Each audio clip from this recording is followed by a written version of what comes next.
என் உயிரே போனாலும் சரி நான் உதவி சொல்லி நிற்க மாட்டேன். உங்களை ஆட்சி கட்டில முதலமைச்சராக உங்கள் மகனை துணை முதலமைச்சராக உட்கார வச்சு அழகு பார்த்த இந்த மாநில கட்சிகள்லாம் சீட்டை பிடிங்கிட்டு நீங்கள்லாம் பொது தொகுதிக்கு ஆசைப்படலாமா?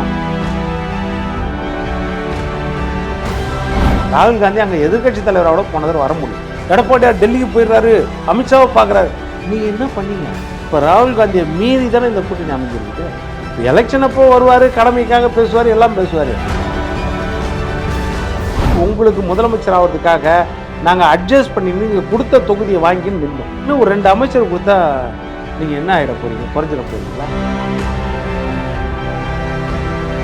திமுக கூட்டணியை பொறுத்த வரைக்கும் கீழ்மட்டம் வரைக்கும் என்னன்னா மிகப்பெரிய அதிருப்தி நிலவுது.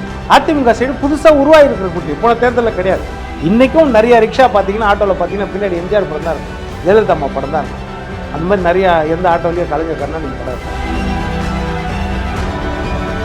இப்போது புதிய அறிமுகம் ஆச்சி ஹோட்டல் சாம்பார் 50 கிராம் ரூபாய் 20 மட்டுமே. ரெட் நூல் தமிழ் நேயர்கள் அனைவருக்கும் வணக்கம். இன்று நாம் சந்திக்க போகும் சிறப்பு விருந்தினர் அரசியல் விமர்சகர் திரு பொன் வில்சன் அவர்கள். சார் வணக்கம். வணக்கம். இப்போ விசிகா நிறைய கூட்டணி கட்சிகளை வச்சு தான் அவங்க தொடர்ந்து ஜெயிச்சுட்டு வரணும்னு முதலமைச்சரே சொல்றாரு. 2019, 2021 நகர்ப்புற உள்ளாட்சி தேர்தலாக இருக்கட்டும், ஊரக உள்ளாட்சி தேர்தலாக இருக்கட்டும், 2024 எலெக்ஷனாக இருக்கட்டும், நடந்த எல்லா பை எலெக்ஷனாக இருக்கட்டும், எல்லாத்துலேயுமே கூட்டணி கட்சிகள் ஒருங்கிணைப்புனால தான் நாங்கள் ஜெயிச்சோங்கிறத வெளிப்படையாகவே அவங்க சொல்கிறாங்க. இந்த முறை அதிமுக தரப்புலேயே ஒரு மெகா கூட்டணி அமைச்சிருக்குன்னு பொதுச் செயலாளர் எதிர்க்கட்சி தலைவர் எடப்பாடி பழனிசாமி சொல்கிறாரு. திமுக தரப்புக்கு ஒரு டஃப் காம்படிஷன் கொடுக்குற அளவுக்கு இந்த கூட்டணி இருக்கா? திமுகவுக்கு டஃப் காம்படிஷனே தேவையில்ல, சுலபமாக வீழ்த்திடலாம். நீங்கள் 2 பக்கமும் நீங்கள் பாருங்கள். திமுக கூட்டணி என்னையிலேருந்து இருக்குது? 8-9 வருஷமாக இருக்கா? 2017 இருக்கிறாங்க, ரைட்டா? அப்போத்துலேருந்து இந்த கூட்டணி அப்படியே தானே இருக்குது. இந்த கூட்டணியில் இருக்கிற கட்சிகள் இன்னைக்கு மன நிம்மதியோடு இருக்கிறாங்களா? மனசாட்சியோடு சொல்லுங்கள். இல்லைன்னு நினைக்கிறீங்களா? நம்ம தான் பார்க்குறோமா ஒவ்வொரு நாளும். பிரதான கட்சி காங்கிரஸ். இன்னைக்கு வரைக்கும் ராகுல் காந்தி ஒரு பாராட்டு தெரிவிச்சுக்காரா? கூட்டணி சக்ஸஸ்ஃபுல்லாக முடிஞ்சிச்சு, வாழ்த்துக்கள், நம்ம ஜெயிக்கணும் அப்படின்னு ஒரு வார்த்தை சொல்லியிருக்காரா? சைக்கிள் ஓட்டும் போதெல்லாம் என்ன எப்படி சைக்கிளிங் கூட்டிகிட்டு போகிறீங்க? அமெரிக்காவில் சைக்கிள் ஓட்டும் போது ட்விட்டரில் போடுறாரு, பிரதர், மை எல்டர் பிரதர், தமிழ்நாட்டுக்கு வந்தீங்கன்னா, சென்னைக்கு வந்தீங்கன்னா நம்ம 2 பேரும் ஒன்றா சைக்கிள் ஓட்டலான்னு. கோயம்புத்தூர்ல எங்களுடைய தொகுதி தான், சிங்காநல்லூர் தொகுதியில ஒரு ஸ்வீட் கடையில் போயிட்டு என் பிரதர் பாரிகாட்டை தாண்டி எகிரி குச்சி போய் ஸ்வீட் வாங்கிட்டு வந்து கொடுத்தாரு. இப்போ ஜனவரி என்னைக்கு வாழ்த்து சொன்னார். இப்போ அவருடைய பிறந்த நாளைக்கு வாழ்த்து என்னன்னு பாகிஸ்தான் அதிபருக்கு இந்திய அதிபர் வாழ்த்து சொல்கிற மாதிரி சொன்னார். ஒரு டிப்ளமேட்டிக்காக இது மாதிரி உங்களுக்கு எங்களது பிறந்தநாள் வாழ்த்துக்கள். ரொம்ப கிடையாது, சகோதரனே கிடையாது, எதுவுமே கிடையாது. அந்த மாதிரி சொன்னார். அவங்க அதிருப்தியில் இருக்கிறாங்க. கம்யூனிஸ்ட் நிலைமை பாருங்கள். கம்யூனிஸ்ட் நிலைமை பார்த்தீங்கன்னா இப்போ அதிமுக ஆட்சியில் கம்யூனிஸ்டுக்கு 2011 எலெக்ஷன் எனக்கு ஞாபகம் இருக்கு சார். கிட்டத்தட்ட 12 தொகுதிகள் கொடுத்தாங்கன்னு நினைக்கிறேன், if I am not wrong. இப்போ வெறும் 5ன்னு கொடுக்கறது அவங்கள ஒரு தேசிய கட்சியை அவங்க அங்கீகரிக்கலையோ? 12, 13 அவங்க கிட்ட கொடுத்தது. இப்போ நீங்கள் கூட்டணியில் தொகுதி பங்கீடு இயற்கையாக சில பிரச்சனைகள் இருக்கும், இல்லைன்னு சொல்ல, எந்த சைடுனாலும் இருக்கும், எதிர்பார்ப்பு இருக்கும். அதில் இவங்களும் விட்டு கொடுப்பாங்க, அவங்களும் விட்டு, அந்த மாதிரி வரும்ல. இப்போது திமுகவும் மார்க்சிஸ்டும் ஐயா சண்முகம் அவங்களுடைய பரிவர்த்தனை மட்டும் நான் சொல்லிடுறேன். இதை மட்டும் நீங்கள் கேளுங்க. 26ஆம் தேதி பிப்ரவரி மார்க்சிஸ்டை முதல் கட்ட பேச்சுவார்த்தைக்கு அழைக்கப்பட்டார்கள். திமுக அறிவாலயத்துக்கு போகிறார். இது ஒரு படம் மாதிரி தான். சண்முகம் போகிறார், படையோடு போகிறார். டிஆர் பாலு தலைமையில் குழு இருக்குது, பேசுகிறார். மார்க்சிஸ்ட் சொல்கிறார், சண்முகம் சொல்கிறார், 12 தொகுதி எங்களுக்கு வேணும். அப்போ டிஆர் பாலு சொல்கிறார், 5 தான் கொடுப்போம். போன தடவை 6 கொடுத்தோம்ல, இப்போ 5 தான் கொடுப்போம். நீங்கள் எவ்வளோ கேட்குறீங்க? 12 கேட்குறீங்க. அது முடியாது. நாங்களும் யோசித்து சொல்கிறோம், நீங்களும் யோசித்து சொல்லுங்கள். கிளம்பி வெளியே வந்தாச்சு. பேட்டி கொடுக்குறாரு, நாங்கள் ரெட்டை இலக்கத்தில் கேட்டிருக்கோம், அவங்க சொல்லியிருக்காங்க அப்படின்னு சொல்லி. இன்னொரு விஷயம், 2வது இதை முடிச்சிடுறேன். 2வது பேச்சுவார்த்தைக்கு போகிறார். எப்போ? 10ஆம் தேதி மார்ச்சுக்கு போய் பேசுகிறார். ஐயா என்னங்க சொல்கிறீங்க? சண்முகம் சொல்கிறார், நாங்கள் 12 கேட்டோம்ல, 10 கொடுங்க, 2 குறைச்சிக்கிறோம், 10 கொடுங்க. அப்போ டிஆர் பாலு சொல்கிறார், நாங்கள் 5 கொடுப்போம். யார் இறங்கி வராங்களாம், இல்லை ஏறி வராங்களாம், நாங்கள் 5 கொடுப்போம். நீங்கள் 12லேருந்து 10க்கு வந்துட்டீங்களா, நாங்கள் 5 தான் கொடுப்போம்.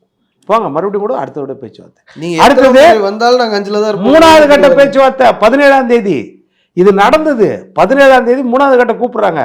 ஐயா சண்முகம் வீரா போட போறாரு. போய் ஐயா 10 வேண்டாம், எங்களுக்கு 8 கொடுங்க.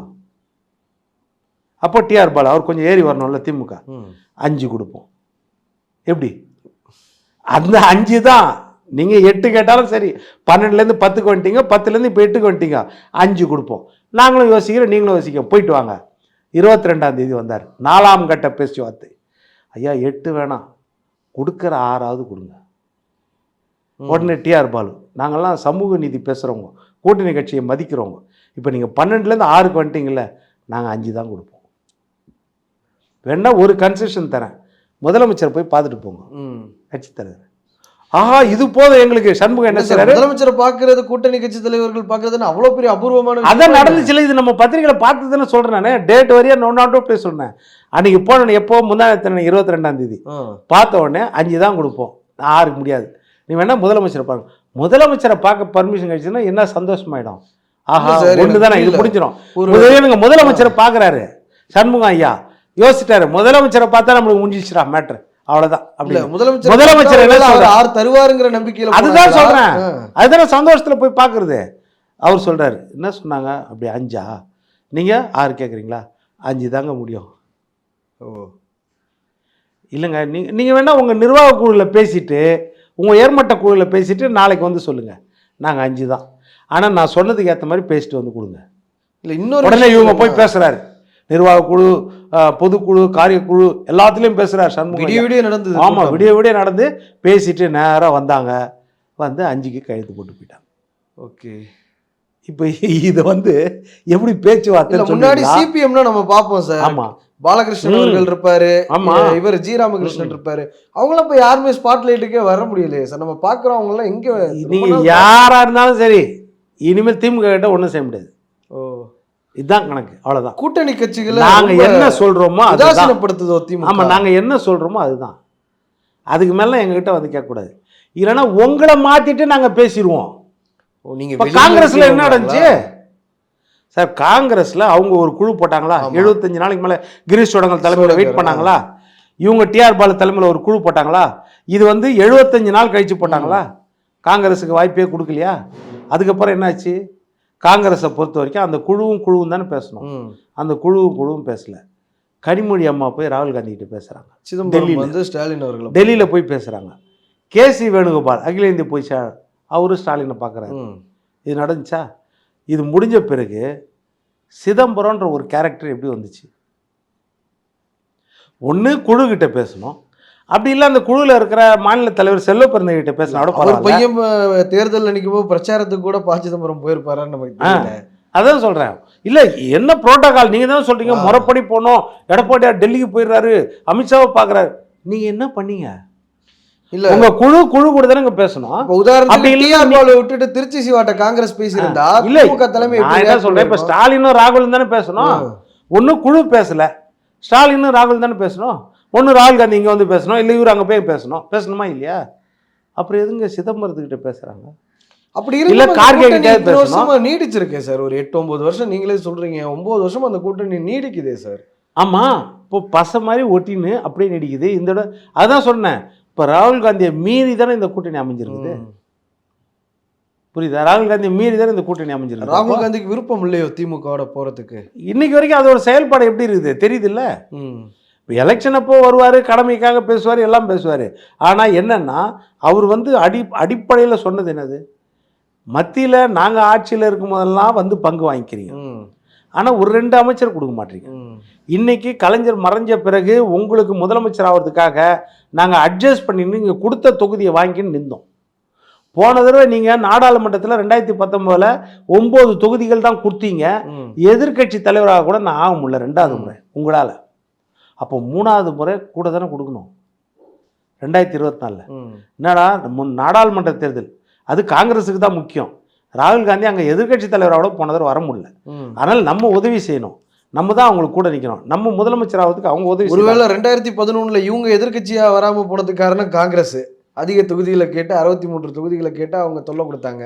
ஒருவேளை இவர் அடுத்த 2 முறையுமே நம்ம எதிர்கட்சி தலைவராக கொண்டு வந்துடக்கூடாதுங்கிறதுல மும்முரமாக இருக்காங்களோ? இப்போ அதுதானே இப்போ 9 தொகுதி 2024 கொடுத்தீங்க. ஏதோ அவங்க 99 தொகுதி ஜெயிச்சிட்டாங்க, அங்கே வந்துட்டாங்க. ஆனால் நீங்கள் கூட ஒரு 3 தொகுதி கொடுத்துருக்கலாம்ல. மகாராஷ்டிரா கொடுக்கலன்னா அது கூட இருந்திருக்கு. ஆமாம் இருந்திருக்காதுல்ல. அப்போ அதை யதார்த்தமாக கேட்குறாங்க காங்கிரஸ். இங்கே ஒன்று ஒரு 2 அமைச்சர் கொடுத்தா நீங்கள் என்ன ஆகிட போகிறீங்க, குறைஞ்சிட போகிறீங்களா? அது கொடுத்தா என்ன? அதெல்லாம் முடியவே முடியாதுன்னு சொல்லி அவங்ககிட்ட, ஏன்னா மைனாரிட்டியாக இருக்கும்போது 2006 கொடுக்கல. நீங்கள் ஜெகத் ரட்சகன் இன்னமும் என்ன சொல்றாருன்னா, காங்கிரஸ் கட்சியில் இருக்கவங்கலாம் ஒரு பொருட்டே இல்லை, குறிப்பா மாணிக்கம் தாக்கூர்லாம் ஒரு பொருட்டே இல்லைன்னு என்ன சொல்றாரு. இப்போ அங்கே பாண்டிச்சேரியில் என்ன செய்துருக்காரு? பாண்டிச்சேரியில் அவங்களுக்கு பொருட்டாயிடுச்சா? இப்போ பாண்டிச்சேரியில் நின்ட்டாங்கல்ல, வைத்தியலிங்கம் எதிர்த்து நின்ட்டார்ல அவர் பாட்டுக்கு. இன்னொரு விஷயம் என்னன்னா, பாண்டிச்சேரியில் விசிகாவை கழட்டி விட்டாங்கன்னு நம்ம எடுத்துக்கலாம். 2 தொகுதிகள் அவங்க நிக்க போறோம்னு சொல்றாங்க. 2-3 தொகுதிகள், 3 தொகுதி அவங்க தனியா நாங்க நிக்கிறோம் தான் சொல்றாங்க. நாங்க தனித்து களம் காண போறோம் தான் சொல்றாங்க. கூட்டணியில அக்கமடேட் பண்ணிக்கவே இல்லையே விசிகாவை. அவங்களுக்கு ஒரு லாங் டர்ம் அலை தானே அவங்களுக்கு. மார்க்சிஸ்ட் இந்திய கம்யூனிஸ்ட்டுக்கு மட்டும் ஒரு தொகுதினாங்க. ஆனால் மார்க்சிஸ்ட்டுக்கு அந்த ஒரு தொகுதி சொல்கிற தொகுதியும் காங்கிரஸ் போட்டு வச்சு. அதனால பாண்டிச்சேரியில் பயங்கர குழப்பத்தில் தான் அவங்க இருக்கிறாங்க. 9ஆம் தேதி எலெக்ஷன் வச்சுட்டு கூட்டணி பேச்சுவார்த்தை இப்போதான் முடிச்சிருக்கிறாங்க. அதுலேயும் கூட்டணி கட்சிகளை ஒரு மரியாதை நிமித்தமாக அவங்க நடத்தலையோ? இல்லை, ஒவ்வொன்றும் தனித்தனியாக கூப்பிட்டு இப்படி பழி வாங்கக்கூடாதுங்க. இப்போ அதிமுக கூட்டணி பாருங்க, அதிமுக கூட்டணியில் இதுக்கு முன்னாடி கூட்டணி கிடையாது, புது கூட்டணி. இவங்க எக்ஸிஸ்டிங் கூட்டணி, இன்டாக்ட் கூட்டணி. திமுக சைடு, அதிமுக சைடு புதுசாக உருவாகிருக்கிற கூட்டணி. போன தேர்தலில் கிடையாது, நாடாளுமன்ற தேர்தலில் கிடையாது. அவங்க பிஜேபி தலைமையில் ஒரு கூட்டணி கணிசமான ஓட்டு வாங்கினாங்க. அப்போது அந்த கூட்டணி இந்த கூட்டணி ஒன்றா சேருது. இவங்ககிட்ட தேமுதிக வெளியே போயிட்டாங்க. ஒன்றா சேரும்போது அவங்களுக்கு உரிமை இருக்குது, யார் எவ்வளோ வேணாலும் கேட்கலாம். போன தேர்தலில் கணக்கு வச்சு கேட்க முடியாது. இவங்கன்னா ஒன்றா இருக்கிற கட்சி, அதனால் போன தேர்தலில் கணக்கு வச்சு கேட்கலாம். இவங்க எவ்வளோ உரிமை இருக்குதோ அவங்க கேட்கலாம். ஆனால் எவ்வளோ இணக்கமாக பேசி முடிச்சாச்சு. பெரும்பாலான கட்சிக்கு பேசி முடிச்சாச்சுல. 1-2 இருக்கும், பெரும்பாலான கட்சிக்கு இணக்கமாக பேசி முடிச்சாச்சுல. அது ஏன் திமுகவில் முடியல? இன்னொன்று சொல்கிறேன், தமிழ்நாட்டுக்கும் டெல்லிக்கும் தானே தேர்தல்றீங்க. ஏன்னா எடப்பாடியாரையோ அதிமுகவையோ விமர்சனம் பண்ணால் தமிழ்நாட்டில் ஓட்டு வாங்க முடியாது. ஏன்னா எம்ஜிஆரின் கட்சி, ஜெயலலிதா அம்மாவின் கட்சி, இன்னைக்கு வரைக்கும் அந்த தலைவர்களை மக்கள் மனசில் நிறுத்தி வச்சுருக்காங்க. இன்றைக்கும் நிறைய ரிக்ஷா பார்த்தீங்கன்னா, ஆட்டோவில் பார்த்தீங்கன்னா பின்னாடி எம்ஜிஆர் படம் தான் இருக்கும், ஜெயலலிதா அம்மா படம் தான் இருக்கும். அந்த மாதிரி நிறையா எந்த ஆட்டோலையோ கலைஞர் கருணாநிதி படம் இருக்காது, நீங்கள் பார்த்துருக்கீங்க. அப்போ மனசில் உள்ளத்தில் வச்சுருக்காங்க. அந்த அதிமுகவை நீங்கள் பழித்து இழித்து பேசுனீங்கன்னா ஓட்டு கிடைக்காது தான். நீங்கள் டெல்லிக்கும் எங்களுக்கும் தேர்தல், டெல்லிக்கும் தமிழ்நாட்டுக்கும் தேர்தல்னா, இப்போ கொங்கு மண்டல தேசிய கட்சி தமிழ்நாடு கட்சி தானே, மதிமுக வைகோவின் கட்சி தமிழ்நாடு கட்சி தானே, விடுதலை சிறுத்தைகள் தமிழ்நாடு கட்சி தானே, மனிதநேய மக்கள் கட்சி தமிழ்நாடு கட்சி தானே, இந்திய யூனியன் முஸ்லீம் கேரளாலையும் தமிழ்நாட்டிலையும் தான் இருக்குது. இதெல்லாம் தமிழ்நாட்டின் மாநில கட்சிகள் தானே. காங்கிரஸ் டெல்லி கட்சியா இல்லையா?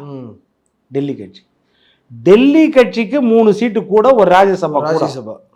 ஆனால் மாநில கட்சியாகி இந்த கட்சிகள்லாம் விசுவாசமாக உங்களுக்கு இருந்து உங்களை ஆட்சி கட்டில் முதலமைச்சராக உங்கள் மகனை துணை முதலமைச்சராக உட்கார வச்சு அழகு பார்த்த இந்த மாநில கட்சிகள்லாம் சீட்டை பிடுங்கிட்டு தேசிய கட்சிக்கு சீட்டு கொடுத்தீங்க. போன டைம் 6ல் 4 ஜெயிச்சாங்க சார். அவங்களுக்கு இப்போ சீட்டை குறைச்சிட்டாங்க. கம்யூனிஸ்ட் 6ல் 2 தான் ஜெயிச்சாங்க, அவங்களுக்கு 5 கொடுத்துருக்குறாங்க. இப்போ கூட்டணி கட்சிகளுக்குள்ளே வைகோ ஒரு மாதிரி, கம்யூனிஸ்ட் ஒரு மாதிரி ஒரு பார்வை இருக்குதோ? இல்லை, வைகோ அவங்களுக்கு எதிர்கட்சி தானே, அது அந்த மனசில் இருக்கதானே, சைக்கலாஜிக்கலாக சொல்கிறேன். அது இயற்கையாக இருக்க தானே செய்யும். அதுதானே அது இருக்குதுங்கிறாங்க. இப்போ வரைக்கும் வைகோ அவர்கள் சொல்கிறார், ஸ்டாலின் என்னுடைய உடன்பிறவா சகோதரர்னு சொல்கிறாங்க. இன்னும் வெளியே சொல்லுதுங்க. ஏங்க அப்போ இவர் வைகோவுடைய மகன் யார்? துரை வைகோ. போன தேர்தலில் எலெக்ஷனில் ஒப்பந்தம்லாம் போட்டாச்சு, எல்லாம் முடிஞ்சிச்சு, அக்ரிமெண்ட்லாம் போட்டாச்சுல. யார் யார் எந்தெந்த சின்னத்தில் நிற்கணும்னு வேட்பாளர் அறிமுக கூட்டம். துரை வைகோ மேடையில் திமுக மாவட்ட செயலாளர் கே நேரு உட்காந்துருக்காரு, நிர்வாகிகள்லாம் உட்காந்துருக்காங்க. துரை வைகோ மைக்கு பிடிச்சி என்ன சொல்லணும்? எனக்கு ஓட்டு போட்டு என்னை ஜெயிக்க வைங்க, நம்ம கூட்டணி ஸ்ட்ராங்காக இருக்குது, நம்ம வீழ்த்திடலாம் எல்லாரையும், இதுதானே பேசணும். என் உயிரே போனாலும் சரி நான் உதவி சொல்லி நிற்க மாட்டேன். தேர்தல் வந்துச்சு, தேர்தல் நடந்துட்டு இருக்கிற நேரத்தில் அப்போது எந்த அளவுக்கு அவர் அழுத்தம் கொடுத்துருக்காங்க. அழுகுறாரு கதறி, என் உயிரே போனாலும் உதவி சொல்லலாம் நிற்க மாட்டேன், நான் தீப்பெட்டி சின்னத்தில் தான் நிற்பேன், அதனால் நீங்கள் யாரும் என்னை வற்புறுத்த முடியாது. அந்த அளவுக்கு கதற வச்சாங்களா இல்லையா? அப்போ இந்த இடம் என்ன செஞ்சிட்டாங்க? நீங்கள் தனி சின்னத்தில் நிற்கிறீங்களா? தேமுதிக வந்தனால மற்ற கட்சிகளுக்கு ஒரு உரிய மரியாதை எல்லாம் போயிடுச்சு. அந்த முறை எப்போவுமே மரியாதை இருக்காது, அது இன்றைக்கி வெளியே தெரியுது, அவ்வளோதான். நான் என்ன சொல்கிறேன்னா, அது திமுகவை மட்டும் குறை சொல்ல மாட்டேன், கூட்டணி கட்சிகளை தான் குறை சொல்லுவேன். திமுகவுடைய குறையாது விட்டுட்டாங்களோ? ஆமாம், எல்லா கட்சியும் என்ன சார், மற்ற கட்சியை கொஞ்சம் பலவீனமாகணும்னு தான் நினைப்பாங்க, தான் கட்சி வளரணும்னு தான் நினைப்பாங்க. எந்த கட்சியும் அப்படி தான் விரும்பும், அது தவறு கிடையாது. கூட்டணி கட்சியாக இருந்தாலும் எந்த கட்சியாக இருந்தாலும் சரி. இந்த 5 வருஷம் காங்கிரஸ்லேருந்து கம்யூனிஸ்ட்லேருந்து எதிர்கட்சி வரிசையில் தானே உட்காந்தாங்க, ஆளுங்கட்சி வரிசையில் உட்காந்தாங்க, ஆட்சி அதிகாரத்தில் பங்காற்றாங்க. மக்கள் பிரச்சனைக்காக என்ன போராடினாங்க? மக்கள் பிரச்சனைக்காக என்ன ஆர்ப்பாட்டம் பண்ணாங்க? மக்கள் பிரச்சனைக்காக எத்தனை முறை கைதாகி ஜெயிலில் போனாங்க? ஆட்சிக்கு நெருக்கடி கொடுத்துருக்கணுமா? இப்போ கம்யூனிஸ்ட் எடுத்துக்கோங்க, அவங்களுடைய உயிர் நாடி என்னது? தொழிலாளர் வர்க்கம் தான். ஆனால் அந்த தொழிலாளர்களுக்கு தேர்தல் வாக்குறுதி எவ்வளோ கொடுத்தாங்க? அரசு ஊழியர்களுக்கு பழைய பென்ஷன்னாங்க, ஆசிரியர்களுக்கு இடைநிலை ஆசிரியர்களுக்கு சம வேலைக்கு சம ஊதியனாங்க, பகுதி நேர ஆசிரியர்களுக்கு நிரந்தர பணினாங்க, டெட்டு தகுதி தேர்வு எழுதிய 20,000 ஆசிரியர்களுக்கு நாங்கள் வந்தோடனே வேலை கொடுத்துருவோம் நாங்கள், மருத்துவர்கள் செவிலியர்கள் அவங்களுக்கு நாங்கள் வந்தோடனே பணி நிரந்தரம் கொடுத்துருவோம் நாங்கள். இது எதுவுமே செய்யலை அப்படின்போது, அதே மாதிரி அங்கன்வாடி ஊழியர்கள், சத்துணவு பணியாளர்கள், தூய்மை பணியாளர்கள் எல்லாருக்கும் நாங்கள் வந்தால் நிரந்தர வேலை கொடுப்போன்னு தேர்தல் வாக்குறுதி கொடுத்தாங்களே, இவங்க அத்தனை பேரும் தொழிலாளர்கள் தானுங்க. சாம்சங் தொழிலாளர்கள் மட்டும்தான் தொழிலாளர்களா? இவங்க மொத்த பேர்லாம் தமிழ்நாட்டில் கம்யூனிஸ்டுடைய உயிர் நாடி இந்த தொழிலாளர்கள் தானே. இவங்களுக்காக கம்யூனிஸ்ட் என்ன போராடினா? இப்போ புதுசாக சேர்ந்தவர் சார் கமலஹாசன், அவர் கட்சிக்கு ஒரு ராஜ்யசபா, அவரே ராஜ்யசபா எம்பி ஆகிட்டார். தேமுதிக புதுசாக சேர்ந்துச்சு, அவங்களுக்கு ஒரு ராஜ்யசபா கொடுத்துட்டாங்க. இருந்தவர்களுக்கெல்லாம் ஒன்றுமே கொடுக்கல, புதுசாக வந்தவர்களுக்கு மட்டும் ராஜ்யசபா எம்பிங்கிறது மிகப்பெரிய விஷயம் சார். ஒரு 34 எம்பி ஓட்டு போட்டு அவங்களெல்லாம் தேர்ந்தெடுக்கிறாங்க. ஒரு ராஜ்யசபான்னா 6 எம்எல்ஏ கொடுத்ததுக்கு கணக்கு. அது ஒரு 6 எம்எல்ஏ ஆதரவு இருந்தால் தான் நாடாளுமன்ற உறுப்பினர் ஆக முடியும். இப்போ ராஜ்யசபால்னா நீங்கள் 34 எம்எல்ஏக்கள் ஓட்டு பார்த்தா ராஜ்யசபா, அப்போ 6 எம்எல்ஏ கணக்கு தான். அப்போ 6 ஏற்கனவே தேமுதிக கொடுத்தாச்சின்னு தான் கணக்கு. இப்போ கொடுக்குறது அடிஷன் தான். அது ஏங்க விடுதலை சிறுத்தைகள் ஏன் கொடுத்துருக்கூடாதுங்க? விடுதலை சிறுத்தைகள் தான் நீங்கள் தான் உங்கள் கூட்டணி உருவாக்குறதுக்கு மெயின் காரணமே விடுதலை சிறுத்தைகள் தான். தமிழ்நாடு முழுக்க விடுதலை சிறுத்தைகள் பரவி இருக்குது. கடந்த காலங்களில் அவங்களும் கட்சியை ஓரளவுக்கு வளர்த்துருக்காங்க. அப்படி இருக்கும்போது அவங்களுக்கு ஏன் கொடுக்கல? ஆராசா அவர்கள் திருமாவளவன் அவர்களை சாதி தலைவர்னு சொன்னதே மிகப்பெரிய கொந்தளிப்புக்கு உள்ளாக்குச்சு அந்த கட்சி தொண்டர்களை. எப்படிங்க எல்லா சமூகத்துக்கும் தானே நாங்கள் பொதுவாக தானே நாங்கள் இயங்கிட்டு இருக்கிறோம், எப்படிங்க ஒரு குறிப்பிட்ட சாதிக்குள்ளே எங்களை அடைக்கிறீங்க? சில கட்சிகள் சொல்லலாம், நீங்களே முற்போக்கு பேசுகிற நீங்களே அப்படி சொல்லாமாங்கிற கேள்வியெல்லாம் கூட எழுப்புனாங்க. அது காரணம் என்ன தெரியுமா? முதல் யார் பேசுனா? 2017-18 இந்த கூட்டணி உருவான புதுசுலேயே போய் நம்ம அப்போ தலைமையில் செயலாளர் இருந்தார்னு நினைக்கிறேன், சண்முகமா, அவரை போய் பார்த்தாங்கல்ல நாடாளுமன்ற உறுப்பினர்கள் திமுக. தயாநிதி மாறன் என்ன சொன்னார்? ஆமாம், தயா நீ சொல்லு, சண்முகத்தை பார்த்துட்டு என்ன தாழ்த்தப்பட்டவர்கள் சொன்னார்ல, அதுக்கு என்ன போராட்டம் பண்ணாங்க சொல்லுங்க? அதுக்கு திமுக இது நம்ம விடுதலை சிறுத்தைகள் என்ன போராட்டம் பண்ணுச்சு? திருமாவளவன் என்ன சொன்னார் தெரியுமா? அப்போ என்னது அது ஏதோ ஒரு வார்த்தை சொன்னார், அது என்னது நட்பு ரீதியாக தோழமை சுட்டுதல். தோழமை சுட்டுதல் பண்ணார்ல. அப்படியே ஆராசா பேச மாட்டார்? இந்த தோழமை சுட்டுதலோட நீங்கள் 10 வருஷத்தை ஓட்டிட்டீங்க. இப்போ உரிமையை கேட்டால் எங்கேருந்து கொடுப்பாங்க அவங்க? இதற்கு முன்பாக அன்னைக்குலேருந்து அதுக்கு பேசியிருக்கணும். அதே மாதிரி ஒரு கவுன்சிலரு, பெண் கவுன்சிலரு பொன்முடி கேட்டார்ல, ஏமா நீ எஸ்சி தானமான்னு கேட்டார். இதுக்கு பதில் சொல்ல RS பாரதி நீதிமன்றத்தில் நீதிபதியாக பட்டியலிடத்தவர்கள் இருக்கிறது நாங்கள் போட்ட பிச்சை. இதுக்கு என்ன பதில் கேட்டீங்க? இன்னொரு விஷயம் என்னன்னா, விசிகாவுக்கு ஒரு பொது தொகுதியே கொடுக்கறது இல்லை அப்படிங்கிற ஒரு குற்றச்சாட்டு ரொம்ப நாளாக இருந்தது. இப்போதான் 2 பொது தொகுதி கொடுத்துருந்தாங்க, திருப்பூரூர் ஒன்று, நாகப்பட்டினம் ஒன்று. ஒரு இஸ்லாமியர், ஒரு வன்னியர் சமூகம் சார்ந்த ஒரு எம்எல்ஏக்கள் அவங்களுக்கு இருக்கிறாங்க. இந்த முறையாவது அதிக பொது தொகுதி கொடுப்பாங்கன்னு எதிர்பார்க்கப்பட்ட நிலையில் மொத்தமாக 8 தொகுதி தான் கொடுத்துருக்காங்க. அதாவது 6 வாங்கி 4 ஜெயிச்சவங்களுக்கு 8 தான் கொடுத்துருக்குறாங்க. தேமுதிக புதுசாக வரவங்களுக்கு எவ்வளோ கொடுக்க போகிறாங்கன்னு தெரியல. அதை வச்சு தான் நமக்கு தெரியும் கூட கொடுக்குறாங்களா இல்லை கம்மியாக தான் கொடுக்க போகிறாங்களான்னு. இப்போது 2 பொது தொகுதி தான் கொடுக்க முடியும்னு சொல்லியிருக்காங்க. இல்லை, விடுதலை சிறுத்தைகள் எத்தனை கொடுத்துருக்காங்க இன்னும் கன்ஃபார்ம் ஆகலை. இன்னும் 8 முடிஞ்சிருச்சா? 8 முடிஞ்சிருச்சு. அப்போது 8 கொடுத்துருக்காங்கல்ல. இப்போ அவங்க என்னென்னா, நாடாளுமன்ற தேர்தலில் இதில் மொத்தத்தையும் தனி தொகுதின்னு கொடுக்க முடியாது, இதில் கொடுத்து தான் ஆகணும். இது கடந்த காலங்கள்லையும் கொடுத்துருக்குறாங்க. அது கிடையாது. நாடாளுமன்ற தேர்தலில் தான் தனி தொகுதி கொடுக்கல. நீங்கள்லாம் பொது தொகுதிக்கு ஆசைப்படலாமா அப்படின்னு கேட்டாங்கன்னு நம்ம ஐயா வன்னியரசியே ஆதங்கப்பட்டார் கடந்த காலங்களில் நம்ம பார்த்தோம். அதே மாதிரி ஒரு தலித் முதலமைச்சர் ஆக முடியாதா மாயாவதி அம்மாவை தவிர அப்படின்றது சொன்னார்.